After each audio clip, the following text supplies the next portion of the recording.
We're going to move to our next speaker. And we here in Southwest Michigan, and particularly us Broncos, as a matter of fact, are there any Western Michigan Broncos in the house? I just had to do a pulse check, make sure I was home. Now, we know a little something about success in football, do we not? Well, so does our next speaker. He's presented today by Forensic Fluids, and Inky Johnson has survived an underprivileged past. He's a former University of Tennessee football player and an NFL prospect who sustained a life-threatening injury after a tackle that left his left arm paralyzed. Inky now spends his time mentoring younger athletes and underprivileged youth with his message of hope and overcoming. We now welcome this amazing human and his amazing human story to the Catalyst University stage. It is a story of both faith and perseverance. Ladies and gentlemen, let's give a welcome to Inky Johnson. I'ma tell the world, tell them. I'ma tell it everywhere I go. Tell the world, tell them. Yeah, I'm a billboard, tell the world, and I'm broadcasting like a radio. Tell the world you want it. You guys look good. You even smell good. First and foremost, I can't express my gratitude enough. It's an extreme honor and privilege to be on this stage before you all. I kind of look at every speaking opportunity kind of like an assignment, because this is something that I didn't plan to do. As a matter of fact, had no interest in it. But about 10 years ago, I was in a position in my life to where I was a projected first-round draft pick. Had been playing a game of football since I was 7 years old. And I was watching film one day in the University of Tennessee's football complex. And as I'm watching film on the California Bears, my defensive backs coach, a guy by the name of Larry Slade, he comes into the room and he says, "Inky, I got some great news for you." I said, "What is it?" He said, "Man, can you believe you're a projected first-round draft pick? Automatic multimillionaire. I got your paperwork back. I got your grade back from the NFL. The only thing you have to do is play football." I said, "The only thing I got to do is play football." He said, "The only thing you have to do is play football." I drop the clicker, I get up, I run out of the room, I get my phone out, I call my mother and my grandmother, I get them on a three-way, and I said, "Listen," I said, "after this season, we will never struggle again." I said, "We would never miss another meal. We would never have to stand on the curb at Christmas and you all stand behind us and tell us you all just be grateful because we got robbed on Christmas Eve for the one pair of Nike shoes that I did have." I said, "We will never miss another meal again," because I grew up inner city Atlanta in a 2-bedroom home. There was 14 of us living there, and I used to sleep on the floor with roaches and rats, and I didn't sleep in a bed by myself until I went on my official visit to the University of Tennessee, and guys didn't understand why I didn't want to go out. And so you have a host when you go to college visits, and my host came up and he said, "Inky, we're going to have a big time." And I said, "What is it?" He said, "Man, we're going to go to a sorority party and we're going to go to a basketball game." And I said, "Man, if you don't mind, can you please take me to the Marriott?" He said, "Yeah, I'll take you. You want to go get changed?" I said, "Yeah, can you take me to the Marriott?" We pull up to the Marriott. I'm getting out of the car, and he says to me, he said, "Are you okay?" I said, "Yeah, I'm fine." He said, "Are you sick?" I said, "No, I'm not sick." He said, "You want to stay in the Marriott?" He said, "Man, listen, I don't know if you've ever been to a college sorority party, but I think you need to go. It gets pretty wild." I said, "No, I have no interest." I said, "See, what you don't understand, this is my first time sleeping in a bed by myself, and it's a king size at that. So I don't care about a sorority party." And I get up in that room, and I call all of my cousins and my boys back in Kirkwood. That was my neighborhood back in Atlanta. And I said, "Man, you guys got to go to college." All right? They said, "Inky, we don't know about that college." I said, "Yeah, you get your own king-size bed." I thought, that was the route. But anyway, I start my junior season. I'm a highly touted NFL recruit, and I go out my first game, have a great game, interception, big hit. Everything is off to a great start. We get in the second game. We're playing against Air Force. Gets late in the game, about 2 minutes left in the game. And anybody that's ever watched a game of football, when you get 2 minutes left in the game is practically over unless you're playing against Tom Brady or Peyton Manning, right? And so the quarterback drops back, releases the ball down my sideline. A guy catches it. I go to hit him. And as soon as I hit him, it seemed as if every breath in my body left. My body went completely limp, stiffed up. I fall to the ground. As soon as I hit the ground, I blacked out. Never happened to me before.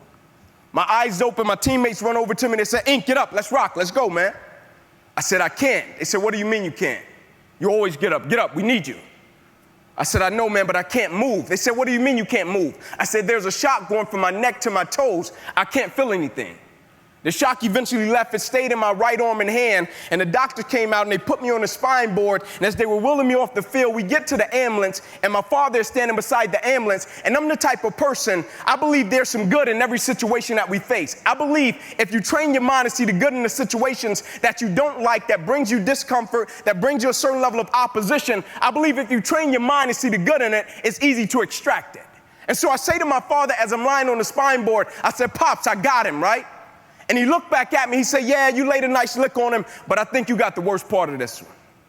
And they put me in the ambulance, they said, we're gonna take you over to the hospital, run a couple tests, we'll bring you out, we'll tell you what's up. They take me in, they run the test, they bring me back into the room, and when they bring me back into the room, my mother comes in, she kisses me, she prays for me, and she says, son, you will be fine. And as she's going to walk out of the room, the doctor came in running from the opposite side, but as he was running, he was screaming.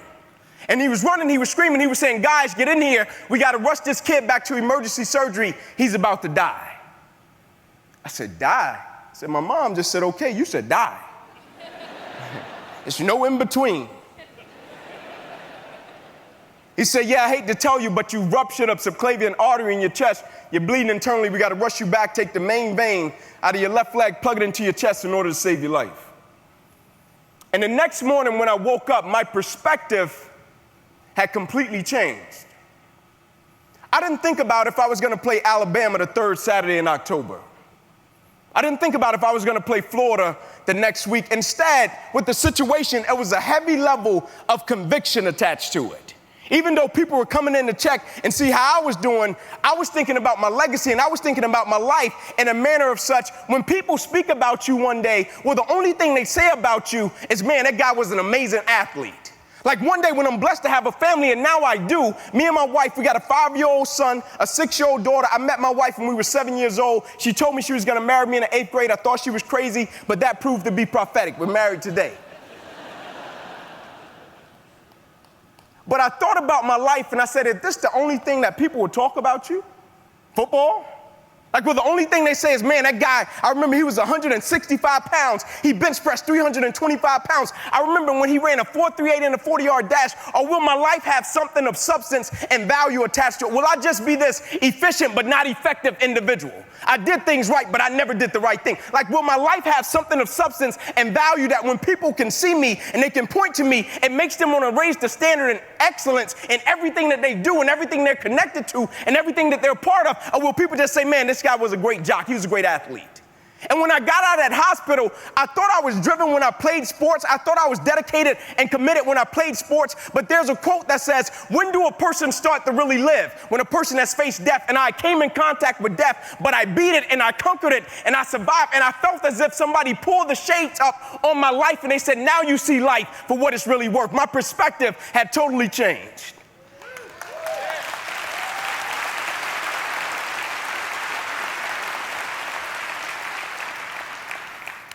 And I went to rehab for my arm for 2 years, 7 days a week, straight. And they would order me different machines. They would get me an arm skateboard. They would get me different things that I could breathe in because they cut me 6 times down my left thigh. They cut me 1 time across the left side of my neck, 1 time across the right side of my neck, twice through my right ribs. They cut out my right pec. They put 350 staples in my body and they bandaged me from my neck to my knees. I had to learn how to walk again. I went from bench pressing 325 pounds, jumping a 40-inch vertical, to now my roommates had to help me take a bath because there were certain incisions that I couldn't get wet. And I went to rehab for 2 years, and the doctors, at the end of every visit, I would step up and I would say, man, is there anything that you could tell me? Like, can you give me anything? Are you seeing anything? Any nerves regenerating? Are you feeling anything? Can you tell me something? And the only thing they would say at every visit, come back tomorrow, for 2 years.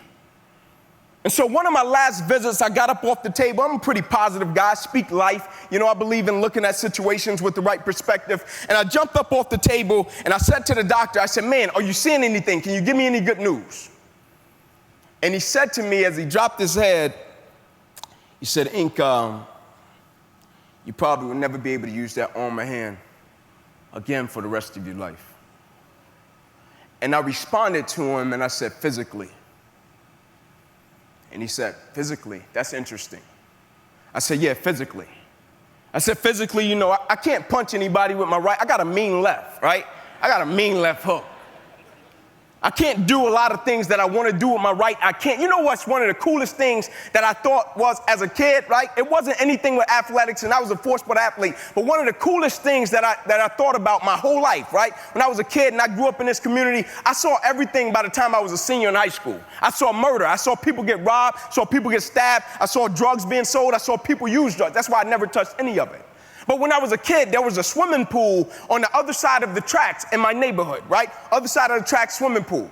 And I would walk past the swimming pool all the time. And the coolest thing in the world to me, not just what's in the world, the coolest thing was when I would see a father and he would grab a kid and he would throw him up and he would catch him. And they would laugh and they would smile. And I would always stand on the fence and I would say, man, I can't wait until one day I have my wife and my children. And I could take him to a pool and I could throw him up and I could catch him and I could see him smile. And when the doctor looked at me and I said, physically, I said, I can't do some of the things that I wanted. I can't throw my kid up like I wanted to in the pool. Like some of the things I can't do. I said, but I could use this arm every day for the rest of my life by the way that I live my life, because I would never let a circumstance or a situation define my life. Adversity is adversity. And the reason I love adversity is because you don't judge a person's character by where they stand when everything is all good. Everybody can stand up and do good when everything is all good. Everybody can smile when it's sunshine. Everybody can do right when everything is going right. Everybody can do that. But everybody can't face opposition, adversity, and challenges and say, I've been waiting on you to come. I'm going to embrace you, and I'm going to figure out a way to use you, because you would never turn me into a different person. You would never make me a person that people don't recognize before the adversity. You ever seen a person that faced something and you don't even recognize them?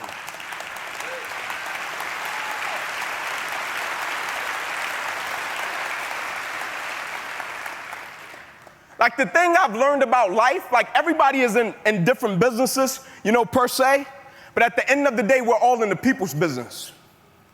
And what I mean by that is every day we have a chance to impact somebody's life. Right? And I firmly believe with the things we're part of and the things we do, we all have to have a purpose that's a lot greater than ourselves. So when we hit things that we don't understand and that brings us a certain level of discomfort and that hurts us and we just can't pull the grips on it, when we have to encounter things like that, we have to step back and we have to figure out, how can I use it? And a lot of times as people, like naturally people are selfish. Right? And what I mean by that is they approach situations and they say, what can I extract from this situation and how can it benefit me? But the moment an individual shifts their perspective and shift their mentality and shift their attitude from me to we, that is the moment an individual becomes literally dangerous. Because now an individual is attached to purpose and mission. And when you have an individual that's attached to purpose and mission, it's not too many things that's going to stop them. You see, my football career ended, but my reason for why I lived my life, it never did. I just had a paralyzed right arm and hand. My mentality wasn't paralyzed. My spirit wasn't paralyzed. My drive wasn't paralyzed. My dedication wasn't, my commitment wasn't, I was the same man. I just had an extra boost of energy for why I lived my life. I wear this as a badge of honor. Every single day, the adversity, the opposition that life sent to break me, I wear it as a badge of honor because I understand every day of my life, I represent something. It's just like every individual in this room, every company, every brand. When people see you, they think something. We've all seen those people, we see them coming, we're like, oh, here come this crybaby. You know, they're whining about something. And then we've all seen those people where we say, man, where you been, brother? I've been needing to see you, man.